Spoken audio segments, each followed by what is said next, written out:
That's also not to say that I don't have days where I want to, bash my head through my studio wall. Like those happen all the time. We can even get into it. Like this summer has been a lot of that, Because you were supposed to be on tour like pretty much all year. Yeah, and I've just, had too much time to myself in the studio. Yeah, and is that hard to be it's- stuck in the studio in a time where this would have been like the biggest tour of your life so far?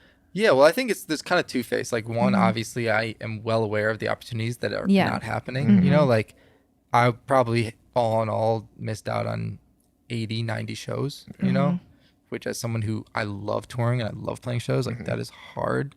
But I also miss kind of like, craving time to craving time alone in the studio to create it's stuff. not a gift anymore. It's too available. The supply is skyrocketing and the demand is just diminishing in such a sad way. And I used to, like being by myself in the studio, it used to be a way of expressing like autonomy over my life, and now it's the default, and I think it's lost its charm quite a bit. And so I'm now kind of looking for ways to incite that balance, on my own terms. That's hard. Yeah, wow. That's such an interesting perspective that I wouldn't have thought of.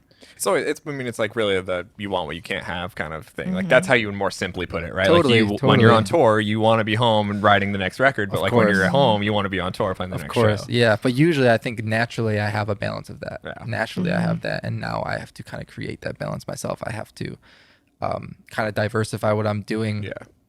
Whereas I'm so used to like being home and just rushing to the studio and loving it and being in there. And now I'm just like days on end of just sitting there twiddling my thumbs, being like, I'm not having fun. Yeah. Like that's such a scary thought, because if you're an artist or a creator and you're not having fun, like do something else, because you gotta love it to deal with all the kind of like shittier stuff. So what do you do when what are you doing right now that when you're not in the studio, you're doing something else? What are you doing? I'm producing records for other people. Yeah. That's a nice way, because like, I mean, the flip side of that is like, fucking off and doing nothing feels terrible too. Sure. I hate that. I want to always be doing something. Is there anything that you're doing that's not music related?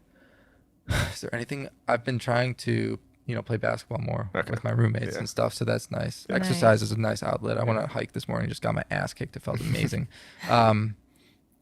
But yeah, I mean, for me, I find the most success kind of reclaiming that balance when I like to call it like healthy procrastination. Like when I find things that are kind of like on the outskirts of being productive, where I still feel like I'm working towards something, but it's not like the main thing. Yeah. So like learning how to DJ is like a good example of that. Like I've been, messing around in Premiere a bit more, trying to learn like, video editing and stuff like that. That's really cool. So it's just like these kind of like ancillary things that like I can apply towards my career, but are also like fun and stress free.